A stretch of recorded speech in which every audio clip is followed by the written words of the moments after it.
Hello everyone and welcome back to our channel. तो अब मैं नई सीरीज़ स्टार्ट करने वाले हैं जिसके अंदर हम डिस्कस करेंगे 11th क्लास और 12th क्लास की मैथमेटिक्स को। 11th class and 12th class की कंप्लीट सिलेबस को विद ऑल एक्सरसाइज हम सॉल्व करने वाले हैं। आई होप इस सीरीज़ के अंदर हम सारी एक्सरसाइजेज और तकरीबन सारे क्वेश्चंस जो भी इंपॉर्टेंट होंगे एक्सरसाइज के अंदर और जो एक्स्ट्रा रिपीटिंग क्वेश्चंस होंगे वो हम आपके लिए होमवर्क के लिए छोड़ देंगे। कोशिश ये रहेगी कि ये वीडियोज़ कंप्लीट आपको एक लेक्चर फॉर्म में मिले, एक कंप्लीट आपको सॉल्यूशन फॉर्म आपको आपके सामने मिले कि किस तरह आपने कोई क्वेश्चन सॉल्व करने हैं। आई नो कि हम अक्सर ये सीरीज़ स्टार्ट तो करते हैं और बीच में ही छोड़ देते हैं, और इस बार कोशिश ये रहेगी कि ये वीडियोस हम कंप्लीट बनाएं और आपके लिए प्रोवाइड करें। उसके साथ साथ आपसे एक गुजारिश भी होगी कि अगर आप ये वीडियो देख रहे हैं, फर्स्ट टाइम देख रहे हैं, तो आप इस वीडियो को लाइक करें, चैनल पे सब्सक्राइब करें और इसको हाइप करें ताकि ये दूसरे स्टूडेंट्स तक वीडियो पहुंच सके और उनकी ये हेल्प हो सके। मेरा सोली मकसद यही है कि मैं एक प्रॉपर एक वीडियोस बनाऊं जिसकी मदद से बच्चों को मैथमेटिक्स समझने में आसानी हो। और जहां तक मैंने देखा है कि बच्चों को क्वेश्चंस जो हैं उनके सॉल्यूशंस की तरफ ज़्यादा अटेंशन होती है, ना कि उनके कॉन्सेप्ट्स को समझना। इससे पहले भी मैंने फर्स्ट ईयर के कुछ इंपॉर्टेंट टॉपिक्स और चैप्टर्स जो हैं या इंटर के इंपॉर्टेंट चैप्टर्स जो हैं उन पे मैंने वीडियोस बनाए हैं, वो प्रूफ के साथ बनाए थे। बट प्रूफ ना एग्जाम्स में आते हैं, ना बच्चों को उसमें इंटरेस्ट होता है। आपको वो समझना लाजमी है कि आप अगर कोई फार्मूला बना रहे हो या फार्मूला कोई आप स्टडी कर रहे हो तो फार्मूले का प्रूफ क्या है। Let suppose product rule of derivatives, आपको पता नहीं कि उसका प्रूफ क्या है। तो इसीलिए कि आपको प्रूफ्स भी आने चाहिए और एग्ज़ाम्स के हवाले से आपको उनको सॉल्व करना भी आना चाहिए। तो इस सीरीज़ के अंदर हम कोशिश करेंगे कि एक्सरसाइज के क्वेश्चंस पे ज़्यादा फोकस करेंगे, जो आपकी नीड है, जो आपको चीज़ चाहिए, और साथ साथ में आप कुछ कॉन्सेप्ट भी डिस्कस करेंगे उस एक्सरसाइज के रिलेटेड कि उन कॉन्सेप्ट्स को हम किस तरह एक्सप्लेन कर सकते हैं। तो मैं ज़्यादा आपको बोर नहीं करता, हम स्टार्ट करते हैं। आज का फर्स्ट वीडियो ये होने वाला है 11th क्लास के फर्स्ट चैप्टर कॉम्प्लेक्स नंबर के ऊपर। आज जो फर्स्ट वीडियो होगी कॉम्प्लेक्स नंबर के ऊपर होगी और कॉम्प्लेक्स नंबर की एक्सरसाइज नंबर 1 हम सॉल्व करने वाले हैं। तो 1.1 आज हम सॉल्व करेंगे, उसके साथ साथ इसके कॉम्प्लेक्स नंबर के थोड़े बहुत इंट्रोडक्शन को हम समझेंगे।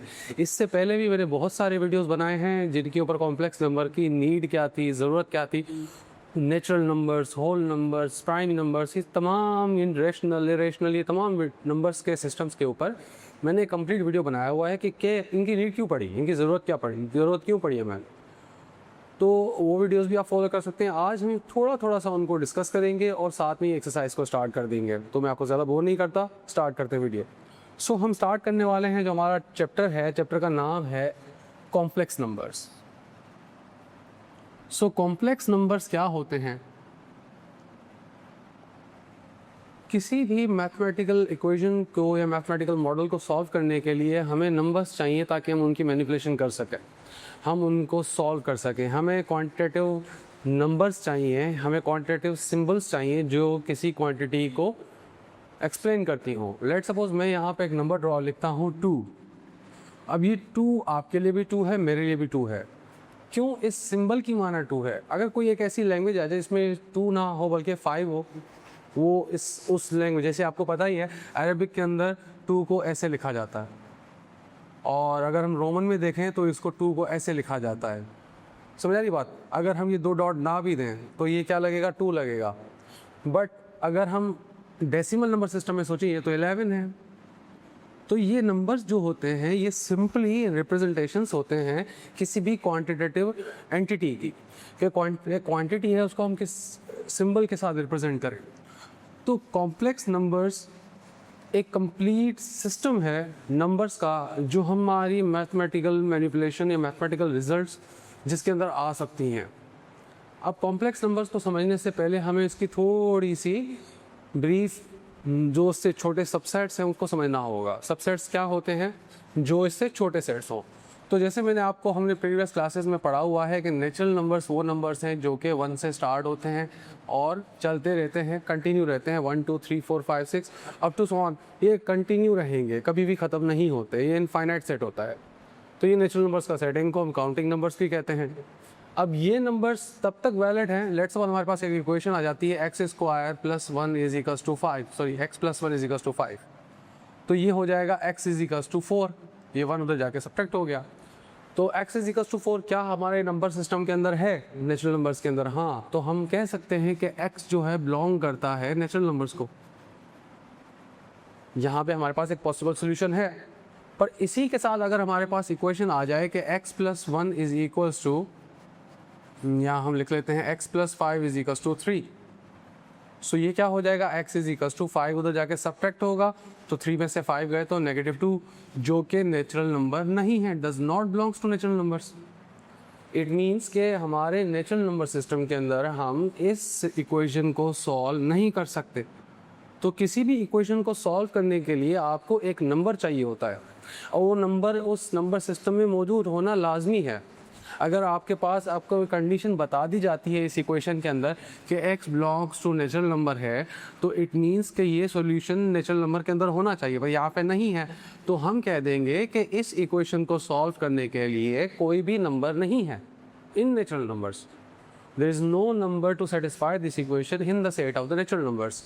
सो ये बात हो गई हमारी नेचुरल नंबर्स की। इसी तरह हमारे और दूसरे नंबर्स भी आए हैं, इसके ऊपर मैंने कंप्लीट वीडियोस बनाए हुए हैं, आधे घंटे के वीडियोस हैं, जिनके अंदर आप देखोगे कि नेचुरल नंबर से होल नंबर की ज़रूरत पड़ी, इंटीजर्स की ज़रूरत क्यों पड़ी, रैशनल्स की ज़रूरत क्यों पड़ी, इरेशनल की ज़रूरत क्यों पड़ी, उनके मतलब क्या हैं, उनकी रिप्रेजेंटेशंस क्या हैं। हमारा आज की वीडियो का स्कोप ये नहीं है। हम पढ़ने वाले हैं कॉम्प्लेक्स नंबर्स को। आपको मैं थोड़ा बहुत नंबर्स बता दिया, आपके रिकॉल के लिए बता देता हूँ, रिकलेक्शन के लिए, कि अगर आप देखो कि 0, 1, 2, 3 अप टू सो ऑन, ये हमारे होल नंबर्स होते हैं। इसी तरह हमारे पास एक इंटीजर्स का सेट होता है जिसको हम लिखते हैं -3, -2, -1, 0, 1, 2, 3 अप टू सो ऑन।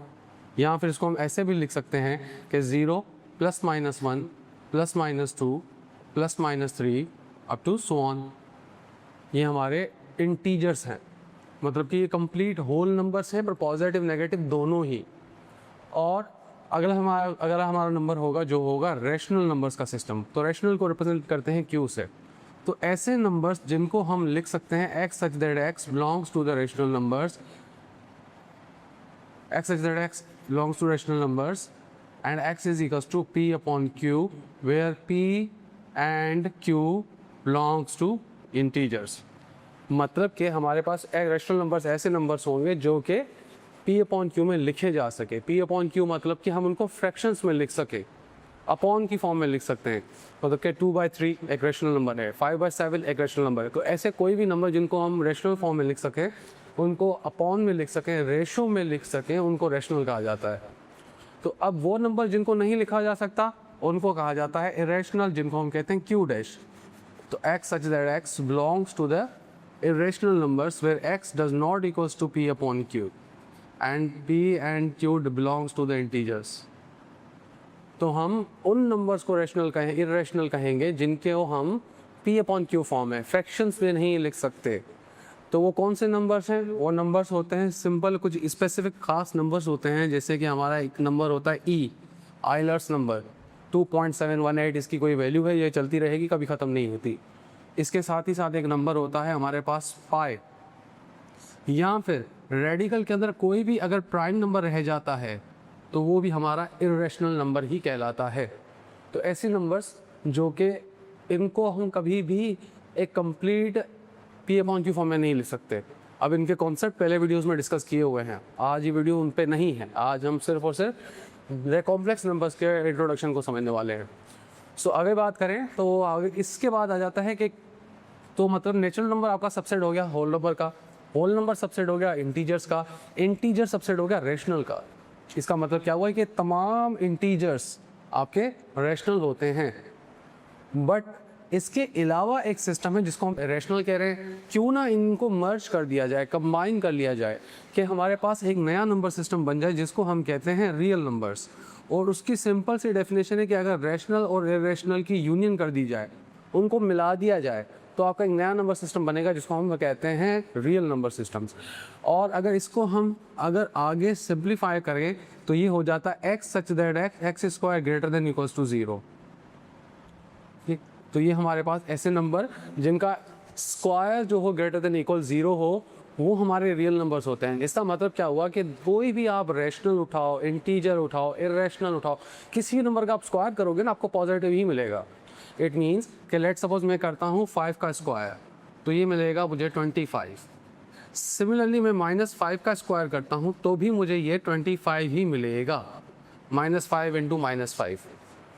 तो इससे क्या पता चल रहा है, इससे ये हमें पता चल रहा है कि कोई भी नंबर हो अगर उस पर स्क्वायर आ जाता है तो उसका जो रिजल्ट आता है वो पॉजिटिव होता है और वो रियल नंबर कहलाएगा। तो अब हमारे पास जो डिफरेंट इक्वेशंस हैं सॉल्व करने के लिए, लेट सपोज अगर हमें इंटीजर्स के सिस्टम में एक इक्वेशन चाहिए कि 2x + 1 = 4, तो ये हो जाएगा2x = 3, x = 3/2। तो ये हमारा एक इंटीजर में ये सॉल्व नहीं हो सकता, it means does not belongs to the integers. तो इसका जो सोल्यूशन सेट है वो इंटीजर्स में नहीं है, इसका जो सोल्यूशन है वो रेशनल्स के अंदर मिलेगा हमें। इसी तरह अगर हम एक ऐसा नंबर सिस्टम ले आएँ कि जिसको स्क्वायर करने से हमें पॉजिटिव नंबर मिलेगा तो वो इक्वेशन रियल में कहलाएगी। अब हमारे जो कंप्लीट डिस्कशन थी, थोड़ा बहुत जो ब्रीफ हमने इंट्रोडक्शन लिया नंबर सिस्टम्स का, अब हम इसको कनेक्ट करने वाले हैं कॉम्प्लेक्स नंबर्स के साथ। जब मैथमेटिशियंस स्टडी करते हैं तो उनको डिफरेंट सिस्टम के अंदर, डिफरेंट मॉडल्स के अंदर डिफरेंट इक्वेशंस को सॉल्व करना पड़ता है। तो जब डिफरेंट इक्वेशंस आती हैं तो उनके सॉल्यूशंस जो होते हैं किसी डिफरेंट नंबर सिस्टम्स के अंदर अवेलेबल होते हैं। पर किसी तरह की इक्वेशन के सॉल्यूशन के दौरान हमें एक ऐसा नंबर सिस्टम एक ऐसी इक्वेशन मिलती है जिसको सॉल्व करने के लिए हमें एक नया नंबर सिस्टम चाहिए। जैसे कि अगर लेट्स सपोज हमारे पास एक इक्वेशन आ जाए कि x² + 1 = 0, अगर ये भी हमारी एक इक्वेशन है, हमें इसको सॉल्व करना है तो सॉल्यूशन जो होगा वो कोई नंबर होगा और वो कोई नंबर सिस्टम में होगा। अब इसको अगर सॉल्व करना है तो ये बन जाएगी x² = -1। अब ध्यान से सोचिएगा कि x एक ऐसा नंबर है जिसको स्क्वायर करने से हमें क्या मिल रहा है, -1 मिल रहा है। इट मीन्स यहाँ पे क्या हो गया कि x² > 0। अब हमारे रियल नंबर्स जो थे वो नंबर थे जिनका स्क्वायर करने से वो ग्रेटर देन या इक्वल टू 0 आते थे। अब यहाँ पे क्या आ रहा है कि लेस देन 0 आ रहा है। इट मीन्स कि x की जो वैल्यू होगी दैट विल बी -1 रेडिकल, तो x का हो जाएगा रेडिकल -1। अब रेडिकल -1, तो रेडिकल के अंदर कभी भी रियल नंबर जो होगा वो, जो भी रियल नंबर होगा वो रेडिकल के अंदर पॉजिटिव होगा, नेगेटिव तो हो नहीं सकता। इट मीन्स हमें इस इक्वेशन को सॉल्व करने के लिए एक ऐसा नंबर चाहिए जो कि रियल नहीं है, जो कि कोई और नंबर होगा। तो हमें इसको सॉल्व करने के लिए हमने एक सपोज कर लिया कि रेडिकल -1 जो नंबर है इसकी जगह पे हमने ले दिया i, इसको हम कहते हैं सिंपल वर्ड्स में आयोटा। अब आयोटा क्या है? आयोटा एक इमेजिनरी नंबर है। क्या नंबर है ये? इमेजिनरी नंबर है। अब मैं आपको पहले ही वीडियोस में एक्सप्लेन कर चुका हूँ, मैं दोबारा से एक्सप्लेन कर देता हूँ कि आप इनके नाम पे मत जाइएगा। इमेजिनरी का मकसद ये कतई नहीं है कि ये कोई ख्याली नंबर है, ये एग्जिस्ट ही नहीं करता। इमेजिनरी बाय वर्ड की मीनिंग यही होती है ना कि जो वर्चुअल हो, जो कि रियल ना हो, इमेजिनरी हो, ख्याली हो। पर यहाँ पे जो आयोटा है वो इमेजिनरी, इसके एसेंस में इमेजिनरी नहीं है, वो एग्जिस्ट करते हैं, बस उसका नाम इमेजिनरी है। मतलब कि the worst name to be given to any number is the imaginary numbers. कि हम एक नंबर को जो एक्चुअली नंबर एग्जिस्ट करता है हमने उसको नाम दे दिया कि ख्याली नंबर है। इसका मैंने कहीं वीडियो में देखा था कि इसका असल नाम होना चाहिए था कोई lateral numbers.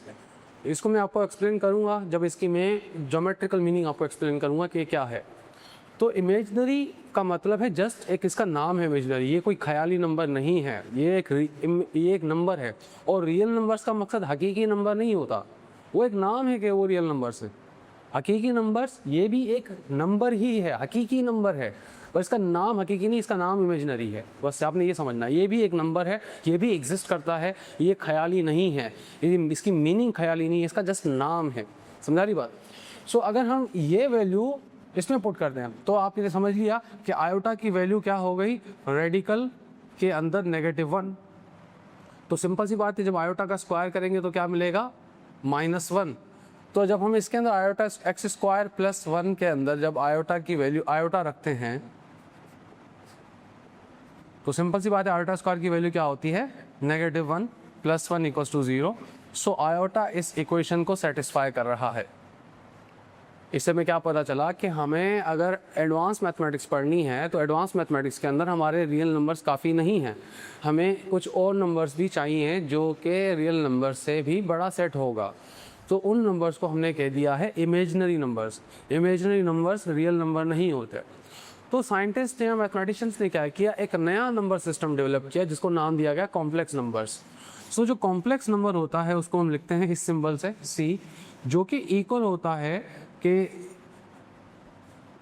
x is equals to a, b such that a and b belongs to real numbers. a और b दोनों रियल नंबर हैं, बट ये कंप्लीट एक इमेजिनरी कॉम्प्लेक्स नंबर है। कॉम्प्लेक्स और इमेजिनरी में थोड़ा सा फर्क है, मैं आपको अभी एक्सप्लेन करूंगा। इसको हम ऐसे भी लिख सकते हैं कि x such that equals to a plus iota b and a such that a b belongs to the real numbers. कि a जो है, या इसको हम ऐसे भी लिख सकते हैं कि x such that x equals to a, b and a and b belongs to real number. यहाँ पे हम ये लिख सकते हैं कि x such that x belong equals to a, iota b and a b belongs to real numbers. तो हमारे पास जो ये एक कॉम्बिनेशन है दो नंबर्स का, ये कॉम्बिनेशन है a और b का, या फिर a प्लस आयोटा b का, ये दोनों ही रिप्रेजेंटेशन से हम चैप्टर में डिस्कस करेंगे आगे। ये 9th की मैथमेटिक्स में एक्सप्लेन किया हुआ है, इसी चैनल पे वीडियो बने हुए हैं वो 9th क्लास के, जिसके अंदर एक्सप्लेन की हुई है बात।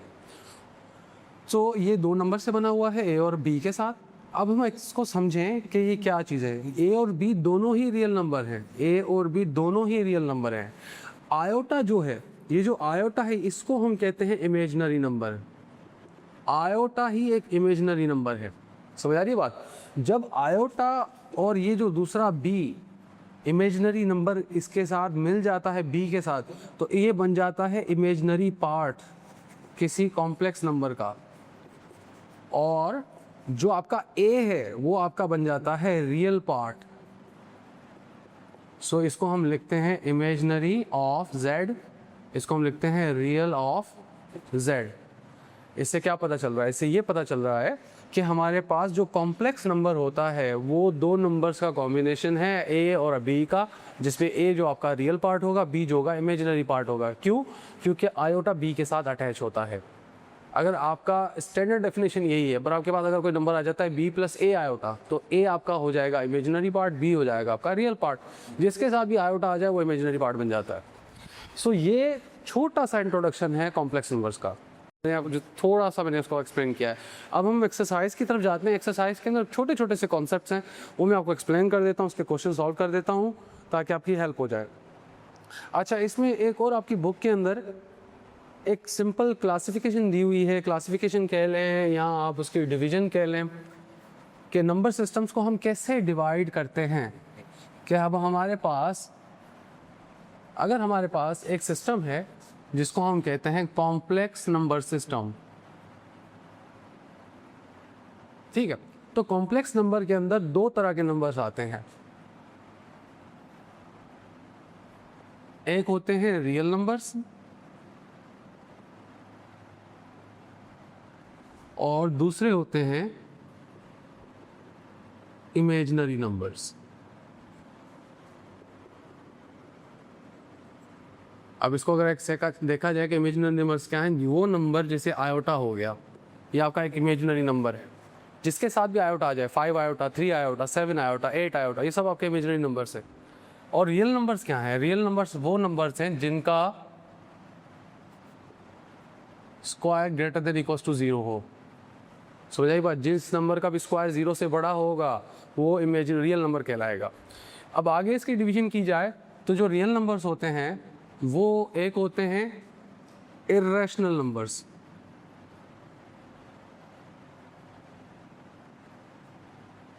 जिनको हम सिंपल वर्ड्स में कहते हैं कि x such that x does not equals to p upon q, p and q belongs to integers, ये p upon q में नहीं लिखे जा सकते। और दूसरे होते हैं रैशनल नंबर्स, ठीक है, जिनको हम p अपॉन q में लिख सकते हैं। x such that x equals to p upon q where p and q belongs to the integers। अच्छा, एक साथ कंडीशन एक्स्ट्रा भी होगी कि q कैन नॉट बी 0, कि q 0 नहीं हो सकता। ये एक्स्ट्रा एडिशनल कंडीशन है क्योंकि अपॉन में कभी भी ज़ीरो नहीं आ सकता। अच्छा, अब रेशनल नंबर्स की बात करें तो रेशनल नंबर्स को आगे डिवाइड किया गया है आपके दो सिस्टम्स के अंदर। एक होते हैं आपके फ्रैक्शंस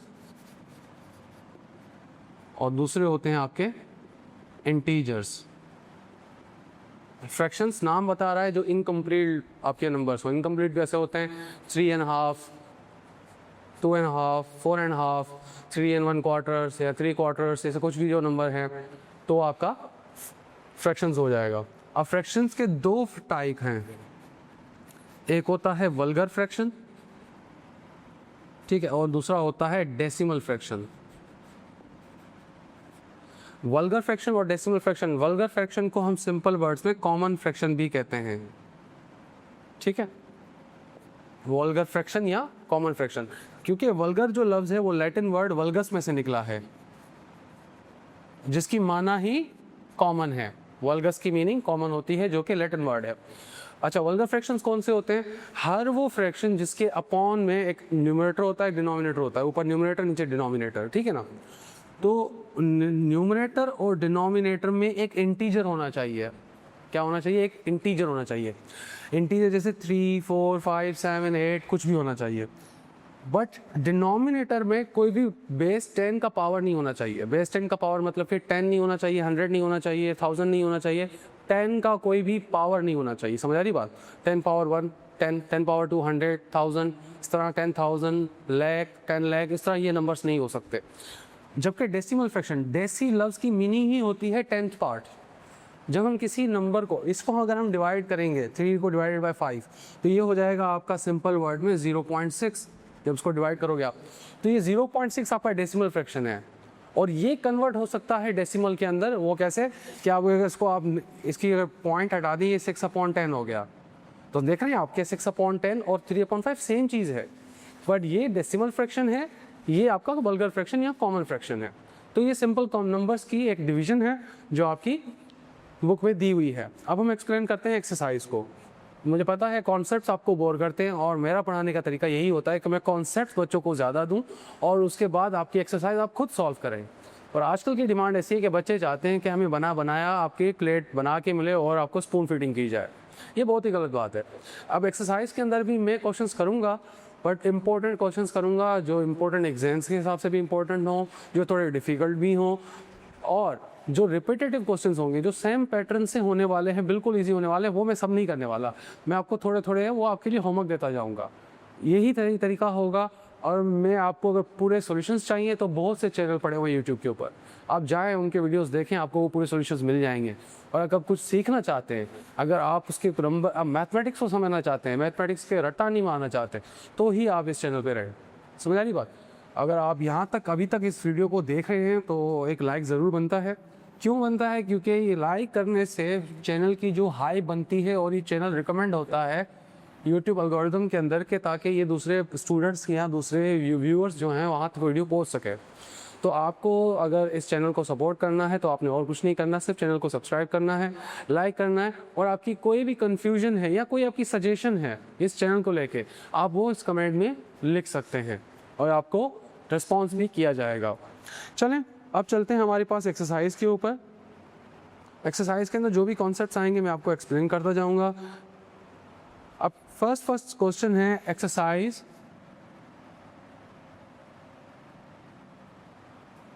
1.1। अच्छा, एक और बात मैं आपको एक्सप्लेन कर दूं, मैं टाइम स्टैम्प्स भी लगा दूंगा। जब टाइम स्टैम्प्स का क्या फ़ायदा होगा आपको कि अगर आप वीडियो देखेंगे तो आपको पता चल जाएगा कि कौन सी टाइम स्टैम्प के ऊपर, कौन से टाइम पार्ट के ऊपर आपको एक्सरसाइज स्टार्ट हो रही है। और अगर आपने कॉन्सेप्ट समझने हैं तो आप कॉन्सेप्ट स्टार्ट से वीडियो देख सकते हैं, क्योंकि कॉन्सेप्ट पहले ही एक्सप्लेन किए जाते हैं। ऐसे नहीं होता कि क्वेश्चन सॉल्व कर ले बाद में उसका कॉन्सेप्ट एक्सप्लेन किया, नहीं, पहले उसका कॉन्सेप्ट एक्सप्लेन किया जाता है, कॉन्सेप्ट समझा जाता है, फिर वो एग्जाम्पल ज़्यादा अच्छे से समझ आता है। ठीक है, सो एक्सरसाइज है हमारे पास, हमें करना है इवैल्यूएट सबसे पहला पार्ट, दैट इज हमें करना है iota power 10 into minus iota power 12। सो ये हमारा फर्स्ट क्वेश्चन है। तो इस क्वेश्चन को सॉल्व करने से पहले मैं आपको एक बेसिक ट्रिक आपको थोड़ी समझा देता हूँ जो आपको याद होनी चाहिए। आपको हमेशा याद रखना है कि जो आयोटा है, साइड पे कर लेते हैं, जो आयोटा है उसकी वैल्यू होती है -1 रेडिकल के अंदर, समझ आई बात। और जब आयोटा का आप स्क्वायर करेंगे तो सिंपल सी बात है ये रेडिकल कैंसिल हो जाएगी और नेगेटिव बना जाएगा। और जब आप इसके ऊपर स्क्वायर करेंगे तो ये हो जाएगा क्या, स्क्वायर, आयोटा स्क्वायर के ऊपर दोबारा स्क्वायर, तो -1 बेस स्क्वायर, तो ये हो जाएगा आयोटा का पावर 4 और ये हो जाएगा प्लस का 1। और प्लस का 1 एक स्वीट स्पॉट है, एक स्वीट नंबर है जो आपको आपकी बड़ी हेल्प करने वाला है इस तरह के क्वेश्चंस के अंदर। जैसे कि आयोटा पावर 10 और आयोटा पावर 12, आपने जस्ट देखना है कि ये जो नंबर्स है इनको आपने डिवाइड करना है 4 के साथ और जो रिमाइंडर बच जाए वो आपने देखना है, ठीक है। लेट्स सपोज इसको हम सॉल्व करते हैं। सो ये आयोटा पावर 10, आयोटा पावर 12, ठीक है। अब देखें सिंपल सी बात है, जब आयोटा पावर 10 का मतलब होता है कि आयोटा अगर 10 को 4 से डिवाइड किया जाए तो टेबल लगेगा 2 टाइम्स, ठीक है। तो ये हो गया 8 और साथ में एक आयोटा का स्क्वायर बच जाएगा। समझ आ रही बात कि सिंपल सी बात है कि आयोटा का अगर हम 10 को डिवाइड करें 4 के साथ तो देखो टेबल कितनी बार लगेगा, 2 टाइम्स, 2 4 ज़ा 8, ये 2 4 ज़ा 8 हो गया। और ये आयोटा पावर 2 हमने लिख दिया, ये हमने सिंपल, इसको मैं चाहूँ तो ऐसे भी कर सकता हूँ कि मैं 10 को स्प्लिट कर रहा हूँ आयोटा पावर 8 जिस पे 4 का टेबल लगे और आयोटा स्क्वायर, तो अगर इनको मल्टीप्लाई किया जाएगा तो बेस से में पावर 8 होगा, 8 + 2 10 हो जाएगा। सिमिलरली अगर यहाँ पे किया जाए तो माइनस, अब आप देख सकते हैं कि 12 एक परफेक्ट डिविजिबल है कि अगर 4 या सिंपल इसको मैं कह देता हूँ 4 या 12 ही रहने दो, अगले स्टेप में साथ में करेंगे। सो आयोटा पावर 8, तो आयोटा पावर 8 का मतलब होता है कि 4 होल पावर 2, जब पावर के ऊपर पावर होता है ब्रैकेट के ऊपर तो मल्टीप्लाई होता है, तो 4 2 8 हो जाएगा। सो ये हो जाएगा आयोटा स्क्वायर। और यहाँ पे अगर आप देखा जाए तो हम इसको लिख सकते हैं कि आयोटा का पावर 4 होल पावर 3। तो अगर आगे हम इसको एक्सप्लेन करें, मैंने जैसे आपको यहाँ पे एक्सप्लेन किया कि आयोटा की पावर 4 होता है 1, सिंपल। सो 1 स्क्वायर आपका ये हो जाएगा आयोटा स्क्वायर और यहाँ पे आ जाएगा माइनस, ये भी आ जाएगा 1 होल पावर 3। अब 1 एक ऐसा नंबर है जिस पे आप दुनिया जहां का कोई भी पावर दे दो, कोई भी पावर दे दो तो उसका आंसर 1 ही आना है, चाहे वो पावर 0 ही क्यों ना हो। 1 पावर 0 भी 1 ही होता है। सो ये 1 का स्क्वायर 1 ही होगा और ये -1 का क्यूब क्या होगा, 1 ही होगा। सो यहाँ पे आ गया 1 × आयोटा स्क्वायर इंटू -1, तो जब -1 मल्टीप्लाई होगा तो माइनस का आयोटा स्क्वायर आएगा। दोबारा से जब आयोटा स्क्वायर की वैल्यू रखेंगे जो कि होती है -1, तो ये हो जाएगा माइनस +1। अब आपने क्या करना है, जस्ट आपने जहाँ वैल्यूज़ रिप्लेस किए हैं उसके साथ में आपने लिख दिया है सिंस आयोटा पावर 4 1 होता है, इसलिए हमने यहाँ पे रिप्लेस किया है। और यहाँ पे हम लिख देंगे सिंस आयोटा स्क्वायर की वैल्यू -1 होती है, इसलिए हमने इसलिए रिप्लेस किया। तो ये सिंपल सा क्वेश्चन है, ये मैंने कंप्लीट एग्जाम पैटर्न के साथ किया है। एग्जाम पैटर्न का क्या मकसद, एग्जाम पैटर्न का मकसद ये है कि अगर आप एग्जाम में इस तरीके से सॉल्व करेंगे तो चेकर को आपको फुल मार्क्स के देने के अलावा कोई रास्ता नहीं बचेगा। आपने कोई स्टेप छोड़ा ही नहीं, आपने हर चीज़ एक्सप्लेन की उसके अंदर। और अगर आप डायरेक्ट करना चाहते हैं तो डायरेक्ट का कॉन्सेप्ट सिंपल है कि भाई आयोटा पावर 10 है, सोचो कि 10 को अगर 4 से डिवाइड करेंगे तो क्या नंबर आएगा, क्या रिमाइंडर बचेगा, रिमाइंडर बचेगा 2, तो आप सिंपल इसको आयोटा पावर 2 लिख दो बस। और साथ में आयोटा पावर माइनस पहले साइन की वो देनी है, आयोटा का पावर 12 है, तो सिंपल सी बात है, आप सोचो कि आयोटा अगर 12.4 से डिवाइड किया जाए तो क्या आएगा, कुछ भी नहीं बचेगा। तो इट मीन्स यहाँ पे आपको कुछ लिखने की ज़रूरत नहीं सिवाय 1 के। समझ आ रही बात। और जब ये मल्टीप्लाई होंगे तो negative iota square. So camera की मैक्सिमम लिमिट जो है 30 मिनट्स की होती रिकॉर्डिंग की, तो वो रिकॉर्डिंग हो चुकी थी, तो इसीलिए वो लेक्चर जो बीच में रुक गया था। अब हम दोबारा से स्टार्ट कर रहे हैं जो हमने यहाँ पे एक्सप्लेन किया था।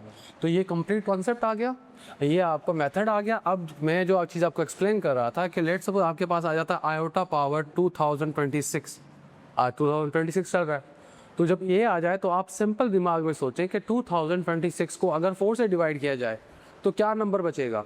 तो सिंपल सी बात है कि 2026, तो यहाँ पे आप समझ लो कि 2000 पूरा एक ऐसा सेंचुरी है हमारी ये 2100 वाली, कि जब भी हमारा नंबर लास्ट वाला अगर 4 से डिविजिबल है तो वो डिविजिबल होता है। जैसे 24 4 से डिविजिबल है तो वो कंप्लीट डिविजिबल होता। अब 24 डिविजिबल था, अगला नंबर 28 डिविजिबल होगा, तो 24 को डिवाइड करेंगे तो बचेगा रिमाइंडर क्या 26 में से 2, तो इसका आंसर होगा आयोटा स्क्वायर। समझ आ रही बात? क्यों? क्योंकि हमारा 2024 को जब डिवाइड किया जाता है 4 के साथ तो सिंपल सी बात है ये हमारा 20 कैंसिल हो गया, अब हमारे पास 2 नीचे आया, अब टेबल लग नहीं रहा, 0 आ गया तो 24 नीचे आ गया, 6 टाइम्स 24 ये 0, तो कंप्लीट 2024 डिविजिबल है, रिमाइंडर 0 बचता है। अब 26 पर डिवाइड करोगे तो रिमाइंडर 2 बचेगा, तो इसे आयोटा का पावर 2, सिंपल। तो ये आपका कंप्लीट एक शॉर्टकट मेथड हो गया जो आपका एमसीक्यू सॉल्व करने में हेल्प करेगा, और ये आपका एग्जाम पैटर्न के अंदर क्वेश्चंस हो गया। अब इसका पार्ट 2 है वो करने वाले हैं हम।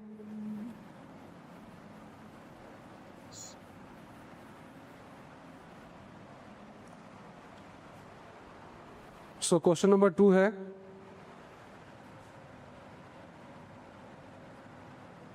Iota power 11 into minus iota power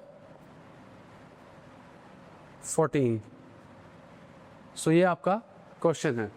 तो सिंपल सी बात है, मैंने जैसे आपको एक्सप्लेन किया था कि आप आयोटा का वो नंबर सोचे 4 से डिवाइड करें, रिमाइंडर क्या बचेगा, 11 पे तो टेबल नहीं लगेगा, 8 पे लगेगा, तो आप लिखते हैं iota power 8 into iota power 3 times minus 14 है। तो सिंपल सी बात है, जब पावर आपका इवन हो, अंदर भले नेगेटिव साइन हो तो वो पॉजिटिव हो जाएगी, तो ये सिंपल में हो जाएगा आयोटा पावर 14, क्योंकि पावर इवन नंबर है।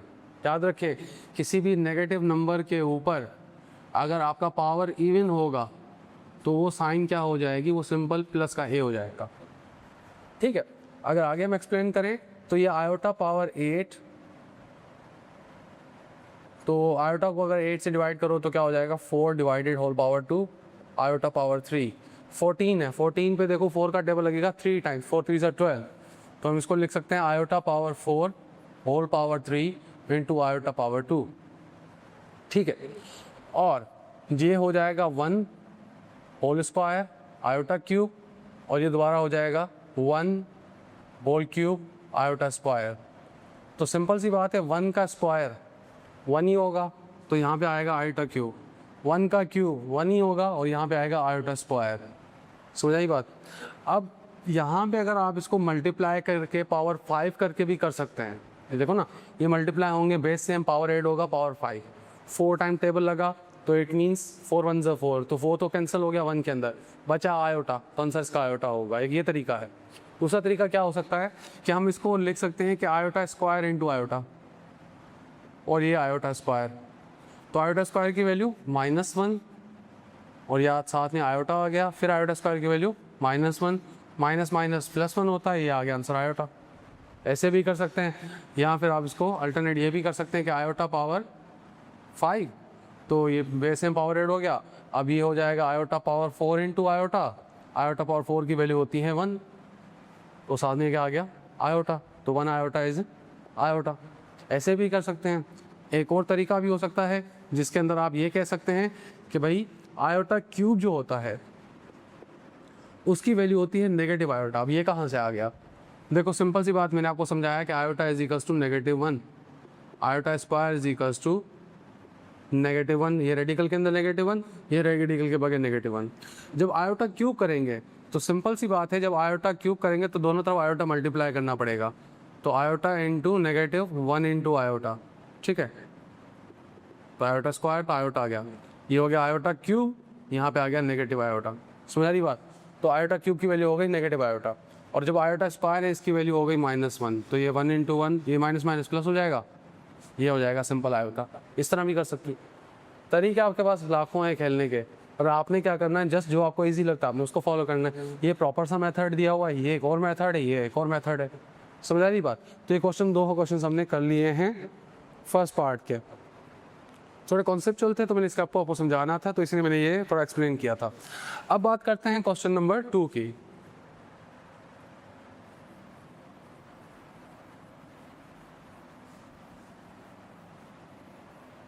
सो क्वेश्चन नंबर 2 है कि for what value of n iota power n is equals to the 1 iota -1 और minus iota, where 1 is, sorry यहाँ पे मैं लिखा हुआ है 1 आयोटा एंड -1, बीच में कॉमा है, 1 less than n less than 4 लेस देन इक्वल्स टू 4। सो यहाँ पे दिया हुआ है कि जो आयोटा पावर n है, क्वेश्चन लिख लेता हूँ, for what value of n iota power n is equals to, एक सिंपल फर्स्ट वर्ड है वो है 1 आयोटा -1 और minus iota where 1 is less than equals to n less than equals to 4। तो एक बात समझें कि हमें है कि यहाँ पे एक कंडीशन दी हुई है, एक हमारी बाउंड्रीज हैं कि हमें 1 से स्टार्ट करना है 4 तक जाना है। 1 is less than equals to n and less than equals to 4, ये हमारी अपर एंड लोअर लिमिट है, अपर या लोअर लिमिट, लोअर बाउंड्रीज हैं। तो 1 से लेके 4 तक जाना है। तो सिंपल सी बात है, हम कह देंगे भाई आयोटा पावर n, वैन जब n की वैल्यू अगर 1 माने तो ये हो जाएगा सिंपल आयोटा पावर 1 जो कि होगा आयोटा। तो for n equals to 1 iota power n is equals to iota. समझ आएगी बात। उसके बाद अगर हम देखें for n is equals to 2 तो क्या हो जाएगा, आपका जो ये आयोटा है वो हो जाएगा आयोटा स्क्वायर। तो ये हो जाएगा सिंपल आयोटा स्क्वायर की वैल्यू होती है -1। तो हम कह सकते हैं for n equals to 2 iota square is equals to -1। उसके बाद आ जाता है n इज इक्वल्स टू 3। जब आयोटा की वैल्यू हम n की वैल्यू 3 पुट कर दें तो सिंपल है, इसको हम लिख सकते हैं iota square into iota. Iota square की वैल्यू होती है -1, तो ये हो जाएगा -1 इंटू आयोटा, तो आंसर आ गया माइनस आयोटा। n की वैल्यू 3 होगी तो यहाँ पे -1 आएगा, माइनस आयोटा आएगा। उसके बाद जब n की वैल्यू हम 4 पुट कर दें तो आयोटा पावर 4 हो जाएगा। तो ये हो जाएगा आयोटा पावर 4, हमने डिस्कस किया हुआ है वो होता क्या है, 1 होता है। और इसको अगर मेथड से करें तो ये -1 का स्क्वायर, तो -1 का स्क्वायर भी +1 होगा। तो याद रखें n की वैल्यू 1 होगी तो आयोटा होगा, 1 से लेके 4 तक जाना है। n की वैल्यू 2 होगी तो आयोटा की वैल्यू क्या हो जाएगी, -1 हो जाएगी। n की वैल्यू 3 होगी तो आयोटा की वैल्यू माइनस आयोटा हो जाएगी, आयोटा पावर n की वैल्यू सॉरी। और जब n की वैल्यू 4 होगी तो आयोटा पावर n की वैल्यू आयोटा पावर 4 हो जाएगा प्लस का 1। ये आपका क्वेश्चन है सिंपल। तो चलते हैं क्वेश्चन नंबर 3 के ऊपर।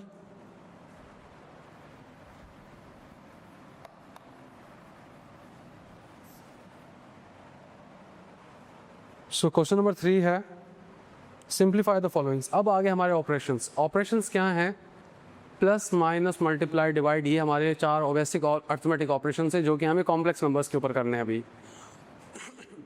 सो क्वेश्चन नंबर 3, सो सबसे पहला क्वेश्चन है -6,3 डिवाइड 4,-2।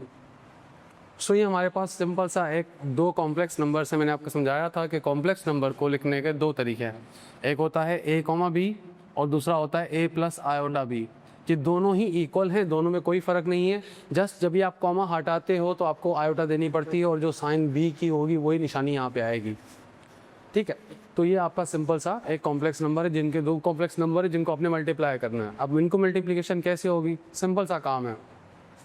इसके लिए एक फार्मूला है, अब वो फार्मूला कैसे बना वो भी आसान काम है, वो बड़ी मुश्किल बात नहीं है। जैसे डिवाइड है, डिवाइड का फार्मूला मुझे कभी याद नहीं होता, मैं जब मैं 1-2 बार आपको क्वेश्चंस करा दूंगा उसके बाद मुझे याद हो जाएगा। ये है कि मैं अगर महीने बाद अगर इस डिवाइड के फार्मूले को याद करने की कोशिश करूँ मुझे नहीं याद होता। मैं क्या करता हूँ, इसको एक दूसरे मेथड से करता हूँ जिससे मैं खुद फार्मूला ही बना लेता हूँ, वो फार्मूला मैं बना सकता हूँ। तो मुझे याद करने की ज़रूरत नहीं, मेरे पास एक मेथड है। ठीक है, हाँ, पर एग्जाम कंडीशंस के अंदर जहाँ पे आपको MCQ सॉल्व करने पड़ते हैं वहाँ पे आपको फार्मूलाज याद होने चाहिए, आपके फिंगर टिप्स पे होने चाहिए वो। ठीक है, तो अब हम इसको अगर सॉल्व करें तो सिंपल है, अगर हमारे पास 2 कॉम्प्लेक्स नंबर हैं तो फार्मूला कहता है अगर a, b मल्टीप्लाई होता है c, d के साथ तो ये हो जाएगा simple AC minus BD AD plus BC।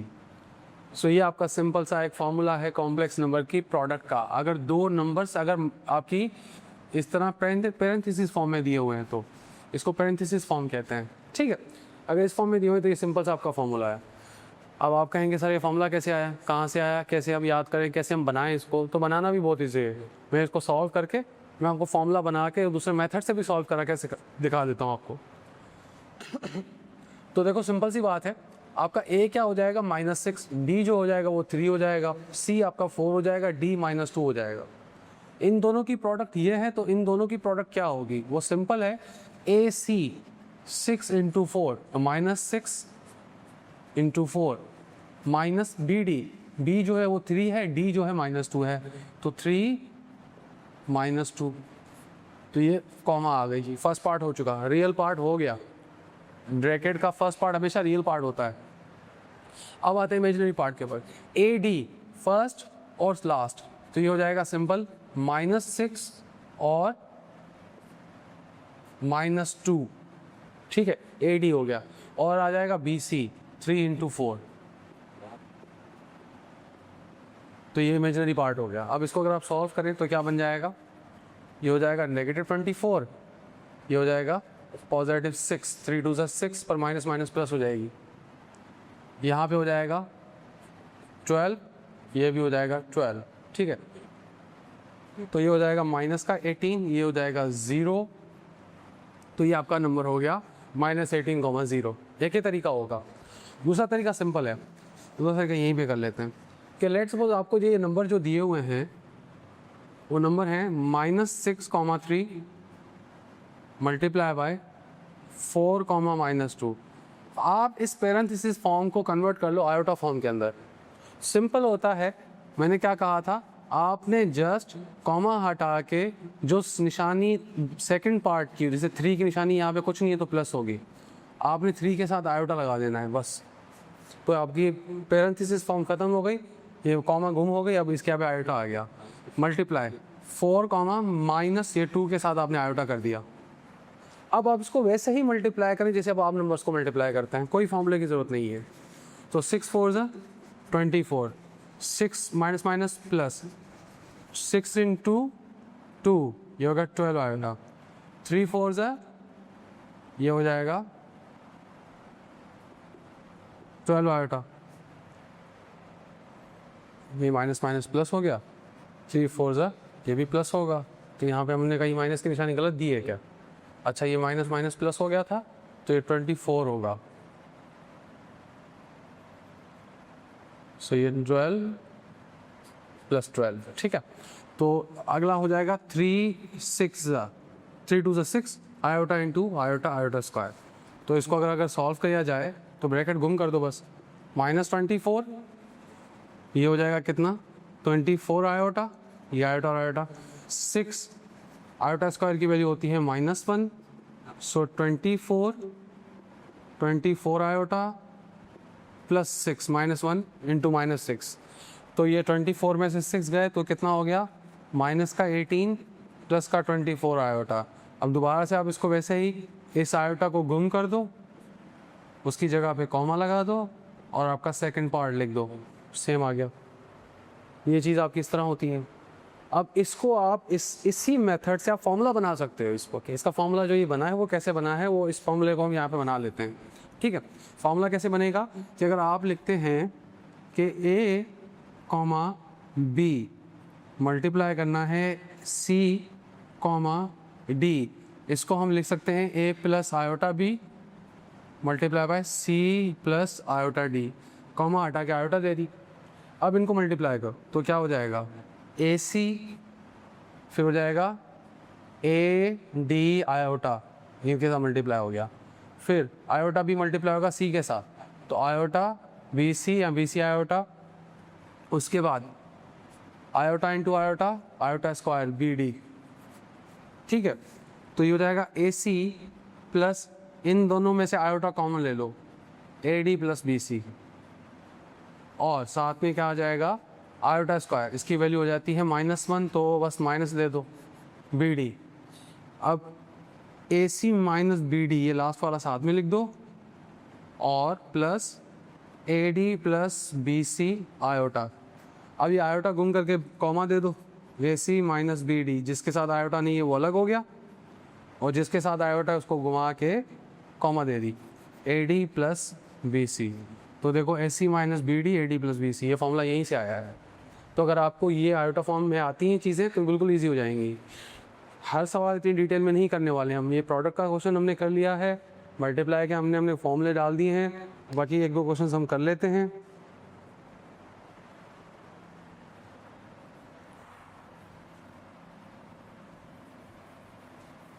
कोशिश ये रहेगी आपको बेहतर से बेहतर समझाया जाए और बेहतर से बेहतर आपके रिजल्ट्स आएँ। अब अगला क्वेश्चन है डिवाइड का। अब डिवाइड के लिए मुझे फॉर्मूला याद नहीं है, टू बी ऑनेस्ट मुझे फॉर्मूला याद नहीं है, मैंने काफ़ी अरसे से ही पढ़ाया नहीं है। अब मैं इसको अगर डिवाइड को अगर फॉर्मूले में ले आऊँ, मैं फॉर्मूला बना सकता हूँ, जैसे मैंने आपके सामने प्रोडक्ट का फॉर्मूला बनाया तो मैं डिवाइड का फॉर्मूला भी बना सकता हूँ। ठीक है, तो बना लेते हैं, चलो वीडियो थोड़ी लंबी हो जाएगी। सो हमारे पास क्वेश्चन है 2 8, -4 डिवाइडेड बाय 2, -2, 2। अब देखें आपको डायरेक्ट ही मल्टीप्लाई और डिवाइड के क्वेश्चंस क्यों मिले, प्लस माइनस के क्यों नहीं मिले? क्योंकि ये चीज़ें 9th में एक्सप्लेन कर दी चुकी हैं, पहले ही बहुत ज़्यादा डिटेल में इनकी plus minus multiply divide 9th में ही हो चुका है। ये सब आपकी सिर्फ रिवीजन है, एक रिकलेक्शन के लिए आपके लिए एक पढ़ाया जा रहा है।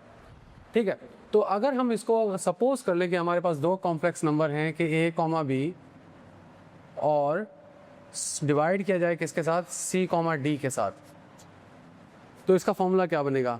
टू बी ऑनेस्ट मुझे फॉर्मूला नहीं याद, उसके लिए फ़िलहाल आप क्या कर लो, एक स्पेस जगह बना लो कि हम इसके अंदर फार्मूला फिल करेंगे बाद में, जब हम फार्मूला बना लें। सही, जब फार्मूला बन जाएगा तो हम यहाँ पे लिख देंगे, मुझे फ़िलहाल नहीं याद, पहले फार्मूला बनाते हैं। ठीक है, तो सबसे पहले हम लिख लेते हैं ये a, b डिवाइडेड बाय, इसको हम a, b को हम पहले कन्वर्ट कर लेते हैं आयोटा फॉर्म में, कॉमा हटा दी, आयोटा दे दी, c plus iota d, comma दे दी, हटा के आयोटा दे दी। अब इसको मैं आगे देखो तो मैं लिख सकता हूँ a plus iota b divided by c plus iota d, क्योंकि डिवाइड था ना, अपॉन में चला गया। अब देखो c प्लस आयोटा d जो है इसको हम रैशनलाइज करेंगे। रैशनलाइज करने का मतलब क्या होता है कि अपॉन में अगर कोई इरेशनल नंबर है हम उसको रैशनल में कन्वर्ट करते हैं। रैशनलाइजेशन ऑफ डिनोमिनेटर्स, जो डिनोमिनेटर नीचे वैल्यू है इसको हम रैशनलाइज करने वाले हैं। तो ये हो जाएगा simple a plus iota b divided by c plus iota d। इसको अगर रैशनलाइज करेंगे कितना, इसके ही कॉन्जुगेट से मल्टीप्लाई और डिवाइड करेंगे। अब कॉन्जुगेट 9th पे पढ़ा हुआ है आपने, ठीक है ना, जस्ट इमेजिनरी पार्ट की साइन चेंज करनी होती है। सो ये हो जाएगा क्या, a plus iota b multiply by c minus iota d, कर देते multiply, ac minus a d iota multiply हो गया, iota b and c, iota B C plus minus minus iota square B D, ये इससे multiply हो गया। और नीचे अगर आप फोकस करें a plus B, a minus B का फॉर्मूला बना हुआ है सिंपल, तो प्रोडक्ट जो आपका डिफरेंस ऑफ द स्क्वायर्स का फॉर्मूला है तो वो हो जाएगा क्या, c square minus iota d whole square, C a square minus B square के फॉर्मूला के मुताबिक। तो ये हो जाएगा सिंपल ac, इन दोनों में से आप आयोटा कॉमन ले लो, तो ये हो जाएगा क्या, minus AD plus BC iota. देखो जब माइनस कॉमन ली है आपने तो माइनस जब कॉमन की तो ये दोनों प्लस के हो गए, तो ये सही आया। एक मिनट, आयोटा BC प्लस का आना है तो यहाँ पे आ जाएगा माइनस का, सही ना, देखो आयोटा BC प्लस का आता है। अच्छा, उसके बाद हो जाएगा क्या, माइनस ये चीज़, आयोटा स्क्वायर की वैल्यू क्या है, -1 DD डिवाइडेड बाय, तो देखो यहाँ पे क्या होगा, c square plus iota square d square. ठीक है, तो यहाँ पे क्या होगा, ये जो माइनस माइनस प्लस हो जाएगा, ये प्लस बी डी हम आगे लिख देंगे, AC प्लस BD और minus AD minus BC iota divided bye, यहाँ पे हो जाएगा c square plus iota square d square, अच्छा यहाँ पे माइनस थी, minus iota square d square, तो ये हो जाएगा -1 d स्क्वायर, तो माइनस माइनस प्लस हो जाएगा दोबारा से, तो ये हो जाएगा AC plus BD minus AD minus BC iota divided bye c square plus d square. सही है, सो अब क्या करना है इसका, आप जो इसको पार्शियल फ्रैक्शंस में कन्वर्ट कर लो अपने, A C plus B D divided by C square plus D square, और minus A D minus B C divided by C square plus D square. अब आयोटा हटा के कॉमा दे दो, A C plus B D divided by C square plus D square, comma हटा दी, upon में भी सी स्क्वायर डी स्क्वायर आ गया, कॉमा दे दी, आयोटा हटा के। जब देखो सिंपल सी बात है, माइनस अदर जाएगी तो ये मल्टीप्लाई होगा तो B C minus A D हो जाएगा। ठीक है, तो यही इसका फॉर्मूला है, A C plus B D C square plus D square B C minus A D C square plus D square. So यही बात, तो ये कंप्लीट इसका फॉर्मूला बन गया। तो अब इस फॉर्मूले को हम यूज़ करेंगे, फॉर्मूले का डेरिवेशन मैंने आपको समझा दी, अब इसकी डिवीजन हम करने वाले हैं। और इसका एक और मेथड भी है, वो इसी मेथड को फॉलो करके आप करोगे जिससे आपने फॉर्मूला बनाया है आयोटा फॉर्म के अंदर, तो आपको उस तरीके से डिवाइड कर सकते हो, तो उसे भी करने वाले हैं हम। तो सिंपल है, हम लिखने वाले हैं 8 -4। अच्छा मैं डायरेक्ट कर देता हूँ क्योंकि क्वेश्चन लिखा हुआ है। तो सिंपल सी बात है, इन दोनों की डिवीजन ये होगी, तो इस फॉर्मूले के मुताबिक इनकी डिवीजन क्या होगी, तो ए आपका 8 है, ए सी 8, सी जो है आपका -2 है, और प्लस बी डी, डी आपका -4 है, डी जो है आपका वो 2 है, divided by C square 2 square, C आपका -2 है, डी आपका प्लस का 2 है। सेम बी सी, बी जो आपका -4 है, सी आपका माइनस का 2 है, माइनस ए डी, ए जो आपका वो 8 है, डी जो है आपका वो 2 है, divided by C square D square, तो ये हो जाएगा -2 स्क्वायर प्लस का 2 स्क्वायर। सो ये हो गया आपका आंसर। आगे क्या उसका हम कैसे करेंगे, 8 4 ज़ा 8 2 ज़ा 16, ये हो जाएगा 8 डिवाइडेड बाय 4 प्लस 4, दोनों का स्क्वायर 4 हो गया। यहाँ पे आ गया माइनस का 8 माइनस का 16, सॉरी प्लस का 8 आ गया, 8 4 2 ज़ा 8, 4 प्लस 4,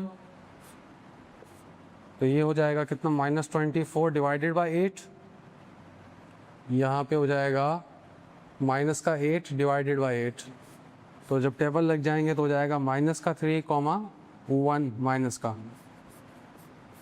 8 का टेबल 3 टाइम्स, 8 का टेबल 1 टाइम। ये हो गया तरीका।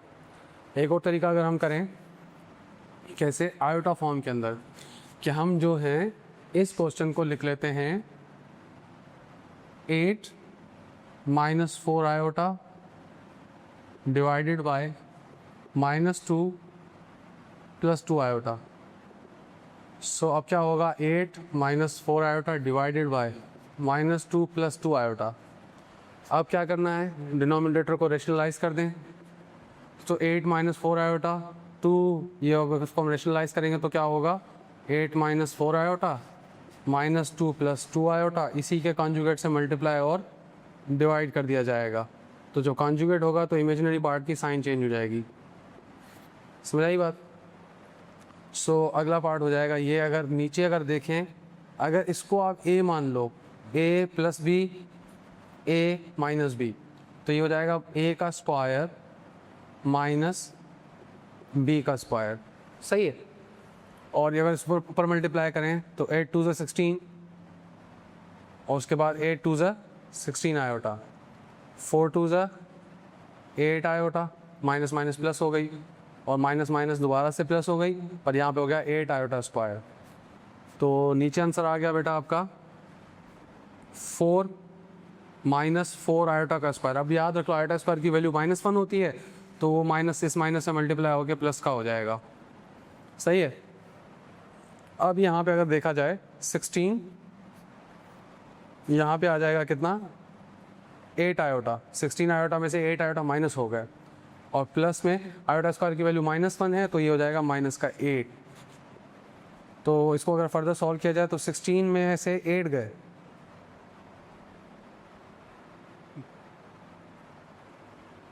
सिक्सटीन में से 8 गए,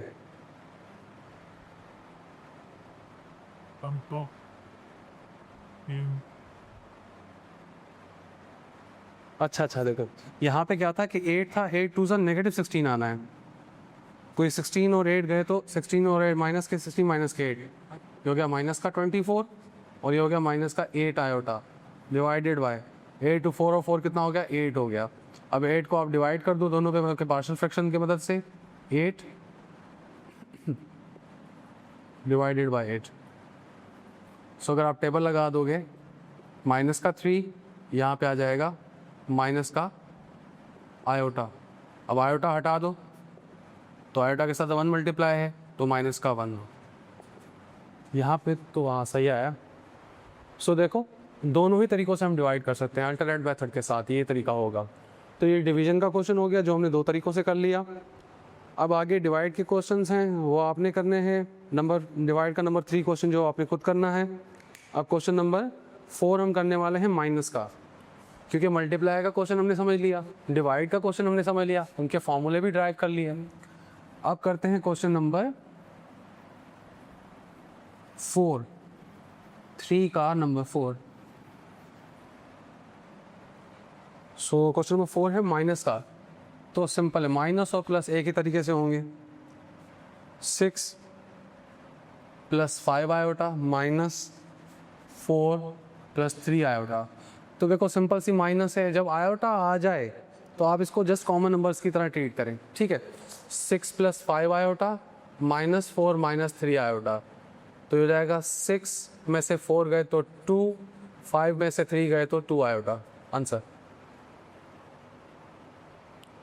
इसी तरह 5वां सवाल है जिसमें प्लस और माइनस तो साथ में हैं। 5 minus 6 iota, 3 plus 4 iota, minus 5 iota minus 7। सो अब 5 आयोटा माइनस 7 सही। सो अगर देखा जाए तो 5 minus 6 iota same, plus multiply करो तो सेम, माइनस मल्टीप्लाई करोगे तो दोनों की साइन चेंज हो जाएगी। तो जो नंबर वगैरह आयोटा के हैं 5 और 3 8, 8 और 7 15, 6 में से 4 गए तो माइनस के 2 और माइनस के 5, ये हो गए माइनस के 7 आयोटा, आंसर। सो ये हो गया। अगला फिर डिवाइड का क्वेश्चन है वो आपने खुद करना है। और नंबर 8 क्वेश्चन है 5 comma minus 6, 4 comma 8, 3 comma minus 2। सो देखो जब हम इसको करेंगे तो सिंपल सी बात है, जब ये सॉल्व होगा तो जो रियल पार्ट्स हैं वो आपस में सॉल्व होंगे, ठीक है। रियल पार्ट्स कौन कौन से हैं, 5 प्लस 4 प्लस 3। इमेजिनरी पार्ट्स एक दूसरे के साथ होंगे, -6 प्लस 8, ये माइनस और ये माइनस, 5 प्लस 4 प्लस 3 जो कि इनको कर दिया जाए 9 और ये 12, और यहाँ पे हो जाएगा कितना, यहाँ से बचेगा प्लस का 2 और ये माइनस माइनस 2 बचेगा, तो 12 कॉमा 4 जिस तरह करना है आपको। सो ये कंप्लीट क्वेश्चन नंबर 3 आपका सॉल्व हो चुका है। अब इस वीडियो को हम यहीं पे एंड करेंगे क्योंकि ये वीडियो काफ़ी लंबी हो चुकी है। स्टार्टिंग आपका जो इंट्रोडक्शन था उसके बाद हमने एक्सरसाइज के तकरीबन 3 क्वेश्चन सॉल्व किए हैं। अब क्वेश्चन नंबर 4 से हम स्टार्ट करेंगे अगले वीडियो में, और उम्मीद है कि मैं कंप्लीट एक्सरसाइज अगले वीडियो में कंप्लीट कर लूँगा। 1 घंटे की वीडियो होगी, इसके अंदर कंप्लीट एक्सरसाइज सॉल्व हो जाएगी।